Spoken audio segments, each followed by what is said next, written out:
अखण्डमण्डलाकारं व्याप्तं येन चराचरं तत्पदं दर्शितं येन तस्मै श्रीगुरुवे नमः। अज्ञानान्धस्य लोकस्य ज्ञानाञ्जनशलाकया चक्षुरुन्मीलितं येन तस्मै श्रीगुरुवे नमः। अध्यात्म विश्व विज्ञान यूट्यूब चैनल पर हम सब उपस्थित है और आज का विषय चार खानियों की असंख्य योनियों से प्रवास करता हुआ ये जो जीव आया है, तो क्या प्रयोजन हो सकता है। इतना दूर का सफ़र करके ये यहाँ तक आया है। तो इसी विषय में आज हमने ट्रेंड्स कॉलोनी बुट्टी बोरी के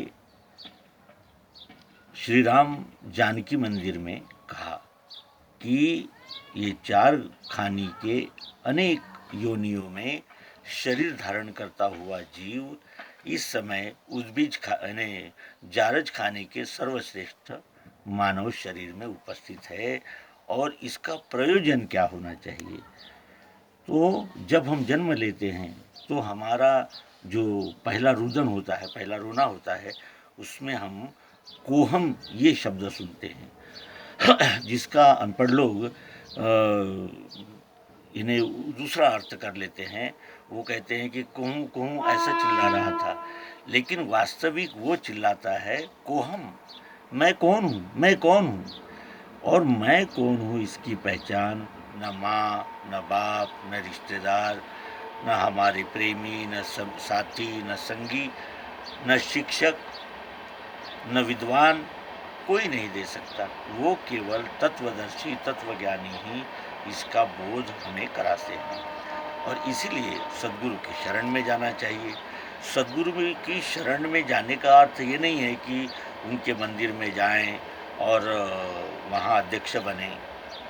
उसका अर्थ ये है कि अपना संपूर्ण अहंकार, जो भी हमारी मान्यताएं, हमारी आढ़्यताएं, पक्षपात और अनेक प्रकार के द्वैत, इनको छोड़कर, इसी को अहंकार कहते हैं, इस अहंकार को छोड़कर सद्गुरु की शरण में जाएं।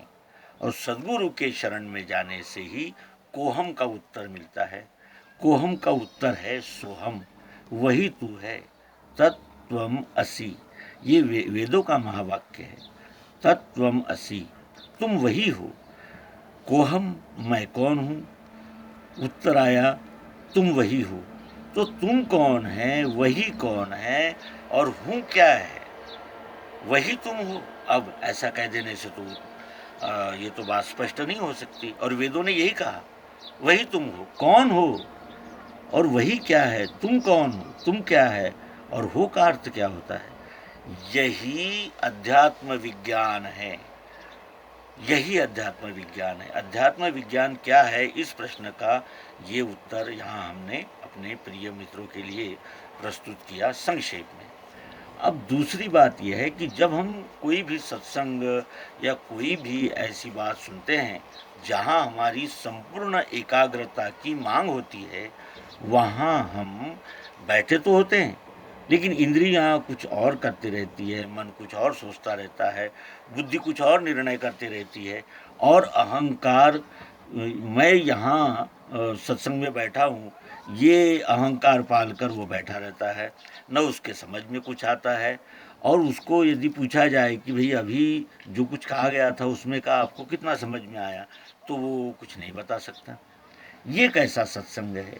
सत्संग में हमें मन, बुद्धि, चित्त और अहंकार, ये अंतःकरण, और आँख, कान, नाक, त्वचा, जीभ, ये इंद्रियां, और अपना संकल्प विकल्प करने वाला मन, ये सभी वहीं उपस्थित रखना होगा। तभी हम अहंकार जीवात्मा को बोध हो सकता है।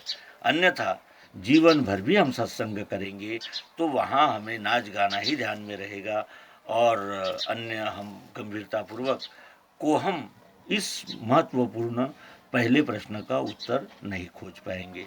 तो संक्षिप्त निवेदन समाप्त करते हैं और आप सभी से इन्हें एक कृतज्ञता व्यक्त करते हैं कि आपने हमारे यूट्यूब चैनल को संबल यानी दिया, हमें सहारा दिया, हमें मार्गदर्शन दिया और हमारी जो यानी सेवा है वो आपने मंजूर कर ली।